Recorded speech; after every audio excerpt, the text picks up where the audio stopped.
The Navy had mere months, potentially a year maximum, before budget reductions would make retention unfeasible.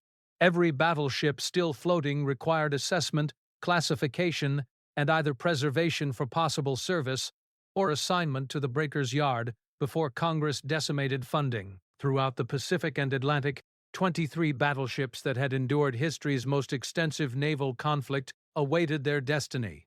Some carried the marks of Pearl Harbor. Others had shelled enemy coastlines mere weeks prior.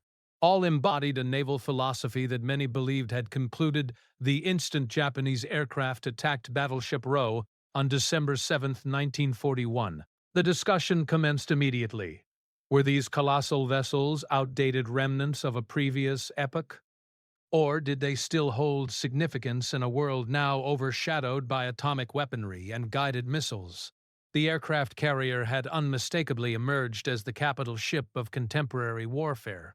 Nevertheless, the battleship had demonstrated remarkable effectiveness for coastal bombardment throughout the Pacific Campaign. As victory festivities continued in American cities, naval strategists confronted an unprecedented dilemma. Never previously had the United States possessed so many battleships simultaneously, and never before had their future purpose been so ambiguous. The circumstances facing the United States Navy in August 1945 were unique in naval chronicles. 23 battleships remained in commission or reserve, representing the most formidable surface fleet ever assembled by a single nation. 10 were modern fast battleships of the North Carolina, South Dakota, and Iowa classes, completed between 1941 and 1944. These vessels displaced between 44,000 and 57,000 tons, could achieve speeds exceeding 32 knots, and mounted 9 16-inch guns in 3 triple turrets. They had formed the protective screen for carrier task forces throughout the Pacific War, their anti-aircraft batteries defending the flat tops whilst their speed allowed them to maintain pace with the fastest carriers.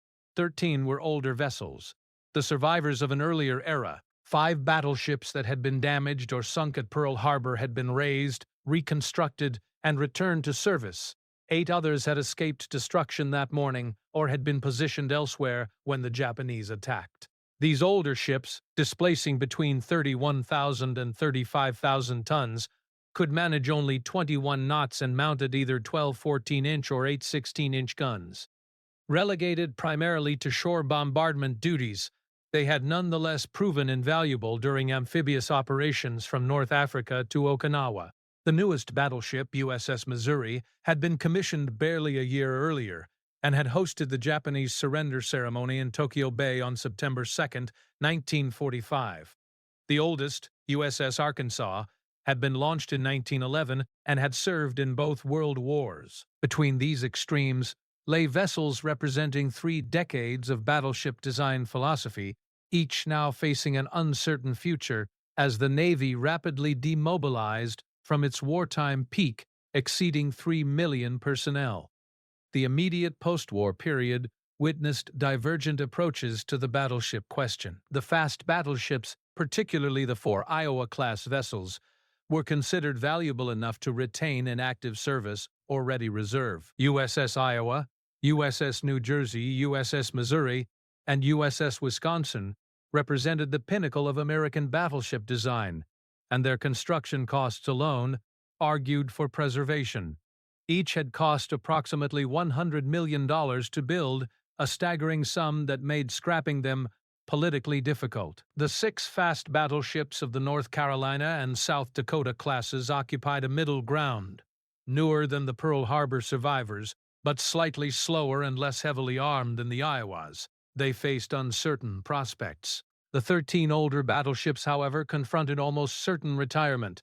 Most had been built during or shortly after the First World War, their designs reflecting the tactical thinking of an earlier age. Their slow speed made them unsuitable for carrier task force operations, and their lesser anti-aircraft armament offered limited value in an era when air power dominated naval warfare. By December 1945, the Navy had begun the process of categorizing its battleship fleet into 3 groups: active fleet, reserve fleet, and disposal.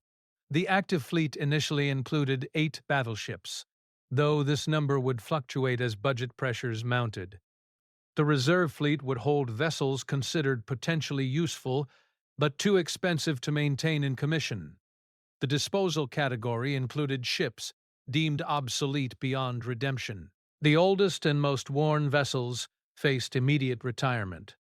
USS Arkansas, USS New York, and USS Nevada, all veterans of the First World War, were selected for a fate that would make them scientifically valuable even in death. Operation Crossroads, the atomic bomb tests planned for Bikini Atoll in July 1946, required target vessels, and these elderly battleships would provide data on atomic weapons effects against capital ships. USS Arkansas had served 33 years and had participated in both the Normandy and southern France invasions. USS Nevada, the only battleship to get underway during the Pearl Harbor attack, had been torpedoed, beached, raised, rebuilt, and had subsequently bombarded Normandy, southern France, Iwo Jima, and Okinawa. USS New York had supported North African and Normandy operations. All three were decommissioned in August 1946, moved to Bikini Atoll, and placed amongst the 95 target vessels assembled for the tests. The first test, Able, conducted on July 1, 1946, was an airburst atomic weapon detonated above the fleet. Arkansas survived, though heavily damaged. Nevada, deliberately positioned close to the aim point, absorbed tremendous punishment, but remained afloat. The second test, Baker, conducted on July 25, 1946, was an underwater detonation that created a massive water column and base surge. Arkansas vanished immediately, sinking in the immense upheaval of water and radioactive material. Nevada survived even this, though so contaminated and damaged that she was deemed unsalvageable. Navy personnel eventually used her for gunnery practice before torpedoing her on July 31, 1948. She sank 65 miles southwest of Pearl Harbor, a defiant end for a defiant ship. USS Pennsylvania, New York's sister ship, had different immediate fates, though equally final ones. Pennsylvania, the flagship at Pearl Harbor that had been in dry dock during the attack, participated in nearly every major Pacific campaign thereafter. Damaged by an aerial torpedo at Okinawa on August 12, 1945, just 3 days before Japan's surrender, she returned to the United States for repairs that were never completed. Like Arkansas, Nevada, and New York, Pennsylvania was assigned to Operation Crossroads, surviving both atomic blasts but absorbing heavy contamination. The Navy sank her with conventional explosives on February 10, 1948, off Kwajalein Atoll. USS New York, after serving at Iwo Jima and Okinawa, was decommissioned in August 1946 and assigned as a Crossroads target. She survived both atomic tests and, like Nevada, was used for additional weapons testing before being sunk by aircraft and gunfire on July 8, 1948. The process of systematic disposal accelerated in 1946 and 1947 as the Navy confronted severe budget constraints. Congress, eager to reduce military spending after 4 years of war, slashed naval appropriations dramatically. The service could no longer afford to maintain battleships that cost hundreds of thousands of dollars annually just to keep in reserve. USS Idaho, USS Mississippi, and USS New Mexico, all veterans of Pacific operations, were decommissioned in July and September 1946. Rather than using them for atomic tests, the Navy sold them for scrap. Idaho went to the breakers in November 1947. Her metal recycled for peacetime use. Mississippi met a different end first, being used for testing in connection with the development of fire control systems, before finally being scrapped in November 1956. New Mexico followed her sisters to the scrapyard in November 1947. USS Tennessee and USS California, both sunk or damaged at Pearl Harbor and subsequently rebuilt at tremendous cost, faced the same fate. Tennessee was decommissioned in February 1947 and sold for scrap in July 1950. 9. California, decommissioned in February 1947, was broken up beginning in 1960. The speed of these disposals reflected harsh economic reality. Each battleship requiring preservation consumed resources that could maintain multiple destroyers or submarines. The metal from scrapped battleships brought income while simultaneously freeing up mooring space. The situation for the fast battleships initially appeared more promising. The four Iowa-class vessels were considered too valuable and too modern to scrap. USS Missouri remained in commission continuously until 1955, serving in the Mediterranean as a training ship. USS Iowa and USS Wisconsin were decommissioned in March 1949, but maintained in ready reserve status. USS New Jersey remained in commission until June 1948, longer than her sisters, before entering reserve. The six battleships of the North Carolina and South Dakota classes faced more complex decisions. USS North Carolina and USS Washington, the oldest of the fast battleships, were decommissioned in June 1947. USS South Dakota, USS Massachusetts, USS Indiana, and USS Alabama followed between 1947 and 1949. All were consigned to the reserve fleet, maintained in conditions theoretically allowing reactivation if war returned. The Navy organized massive storage facilities for its reserve fleet with battleships moored at designated locations, including Bremerton, Washington, Philadelphia, Pennsylvania, and Norfolk, Virginia. The vessels were prepared for long-term storage through an extensive preservation process. Guns were coated with cosmoline, a heavy protective grease. Machinery spaces were dehumidified. Openings were sealed against weather. Maintenance crews conducted regular inspections, combating corrosion and deterioration. Yet as years passed and naval aviation continued advancing, the likelihood of reactivation diminished. The Korean War temporarily reversed the battleship's decline. When North Korean forces invaded South Korea on June 25, 1950, the United States found itself engaged in a land war requiring extensive naval gunfire support.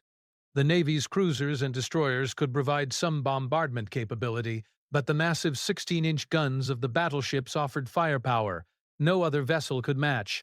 USS Missouri, still in commission, arrived off Korea in September 1950 and began providing fire support for United Nations ground forces. Each 16-inch shell weighed over 1,200 kilograms and could be fired 23 miles inland, delivering devastating effects against North Korean and Chinese positions. The success of Missouri's bombardment missions led to reactivation decisions. USS New Jersey was recommissioned in November 1950, joining Missouri in Korean waters. USS Iowa and USS Wisconsin followed in August 1951 and March 1952, respectively. All four EOAs eventually served in Korean waters, firing thousands of 16-inch shells in support of ground operations. The battleships proved particularly valuable at Wonsan, where they provided continuous fire support for United Nations forces holding a position surrounded by enemy territory. Wisconsin holds the distinction of firing the last 16-inch shells in anger during the Korean War, bombarding North Korean positions on March 25, 1953, 4 months before the armistice. Yet Korean service proved only a temporary reprieve. After the armistice in July 1953, the battleships returned to the question of their continued utility. The advent of guided missiles, the development of nuclear weapons for tactical use, and the enormous costs of maintaining 1940s-era vessels all argued for retirement. USS New Jersey was decommissioned in August 1957, Iowa in February 1958, Missouri in February 1955, and Wisconsin in March 1958. All returned to the reserve fleet where they joined their earlier sisters in mothballs. The Navy maintained them as potential assets, but the expense of reactivation grew with each passing year as systems became obsolete and parts increasingly difficult to obtain. The North Carolina and South Dakota class vessels remained in reserve through the 1950s, their prospects of reactivation fading annually. The 1960s brought final decisions for most of the fast battleships in reserve. USS Alabama was stricken from the Naval Register in June 1962. Her military career definitively ended. Rather than proceeding to the scrapyard, she became the subject of a determined preservation campaign. The state of Alabama and various civic organizations raised funds to purchase the vessel and establish her as a memorial in Mobile Bay. She arrived at her permanent berth in September 1964 and opened to the public in January 1965. USS Massachusetts followed a similar path, stricken in 1962 and transferred to the Massachusetts Memorial Committee. She became a museum ship at Fall River, Massachusetts in August 1965. USS North Carolina, stricken in 1960, was preserved by the state of North Carolina and established as a memorial at Wilmington in October 1961. These preservation efforts represented a new phenomenon in American naval history. Previous generations had seen ships of the line and ironclads scrapped without sentiment, but the battleships of the Second World War had fought in living memory, their crews still alive and active in preservation campaigns. USS South Dakota, USS Indiana, and USS Washington met the scrappers' torch instead.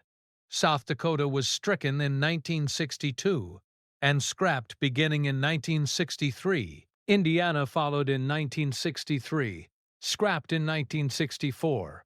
Washington, stricken in 1960, was broken up, beginning in 1961.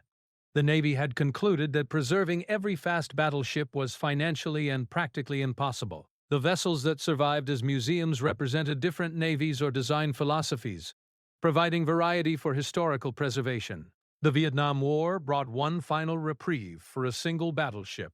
USS New Jersey was recommissioned in April 1968, specifically for fire support missions off Vietnam. Her 16-inch guns provided unmatched capability for supporting ground forces and attacking coastal targets. Between September 1968 and March 1969, she conducted fire support missions along the Vietnamese coast before returning to the United States and decommissioning in December 1969. She returned to reserve status, having demonstrated that battleship gunfire retained tactical value even in the missile age. The 1980s witnessed the most extraordinary chapter in battleship history when President Ronald Reagan's naval expansion program included reactivating the 4 Iowa-class vessels. The rationale combined multiple factors. The Soviet Union was building large surface combatants, the United States sought a 600-ship navy, and new technologies could modernize the battleships cost-effectively. Between 1982 and 1988, all 4 Iowas underwent extensive modernization. Obsolete anti-aircraft guns were removed and replaced with phalanx close-in weapon systems for missile defense. 32 Tomahawk cruise missiles were installed in armored box launchers, giving the battleship's precision strike capability at ranges exceeding 1,000 miles. 16 Harpoon anti-ship missiles provided modern surface warfare capability. New electronics, radars, and communications equipment brought the vessels into the contemporary era, whilst retaining their primary armament of 9 16-inch guns. USS New Jersey recommissioned in December 1982, Iowa in April 1984, Missouri in May 1986, and Wisconsin in October 1988. The recommissioned battleships served in various capacities during the 1980s. New Jersey conducted operations off Lebanon in 1983 and 1984, her 16-inch guns providing shore bombardment during the Lebanese Civil War. Iowa served primarily in the Atlantic and Caribbean before suffering a tragic turret explosion on April 19, 1989 that killed 47 sailors and effectively ended her reactivated career. The Persian Gulf War in 1991 provided a final operational demonstration of battleship capabilities. USS Missouri and USS Wisconsin both deployed to the Persian Gulf, where they launched Tomahawk cruise missiles against Iraqi targets and conducted shore bombardment missions supporting coalition ground forces. Missouri fired 28 Tomahawk missiles during the opening night of Operation Desert Storm on January 17, 1991. Wisconsin fired a total of 24 Tomahawks during the conflict. Both vessels conducted gunfire support missions, though the extremely shallow waters of the northern Persian Gulf limited their operations. On February 6, 1991, an Iraqi silkworm anti-ship missile targeted Missouri but was intercepted by defensive systems from accompanying vessels, demonstrating the continued vulnerability of surface ships to modern weapons. The battleship's performance in Desert Storm proved mixed. Their Tomahawk capability was valuable but could be provided by smaller, less expensive vessels. Their 16-inch guns remained impressive, but offered limited advantage over more flexible air power. Following Desert Storm, the battleship's final retirement became inevitable. Maintenance costs for the aging vessels were astronomical, spare parts increasingly impossible to obtain, and the Navy faced pressure to fund new technologies rather than 1940s platforms. USS Iowa was decommissioned in October 1990, USS New Jersey in February 1992, USS Missouri in March 1992, and USS Wisconsin in September 1991. Initially, all four were maintained in reserve status with congressional language requiring the Navy to keep at least 2 battleships theoretically available for reactivation. This requirement was finally lifted in 2006, and all 4 vessels were stricken from the Naval Register between 1995 and 2006. Rather than scrapping, all 4 Iowas were preserved as museum ships. USS Iowa is displayed in Los Angeles, California. USS New Jersey serves as a museum in Camden, New Jersey. USS Missouri returned to Pearl Harbor, where she's permanently moored near the USS Arizona Memorial, connecting the beginning and end of America's Second World War in the Pacific. USS Wisconsin is displayed in Norfolk, Virginia. Their survival represents an extraordinary preservation outcome, with every member of America's final battleship class surviving into museum service. The legacy of America's post-war battleships extends beyond the preserved vessels. The rapid retirement of most battleships between 1945 and 1960 reflected the Navy's transformation from a surface-focused force to one centered on aircraft carriers, submarines, and eventually guided missiles. The battleship represented the ultimate expression of gun-armed surface warfare, but that paradigm had been superseded. Yet the periodic reactivations, particularly the 1980s modernization, demonstrated that well-designed vessels could remain militarily useful for decades beyond their intended service life. The Iowa-class battleships, designed in the late 1930s and built in the early 1940s, conducted combat operations in 1991, spanning 50 years from conception to final action.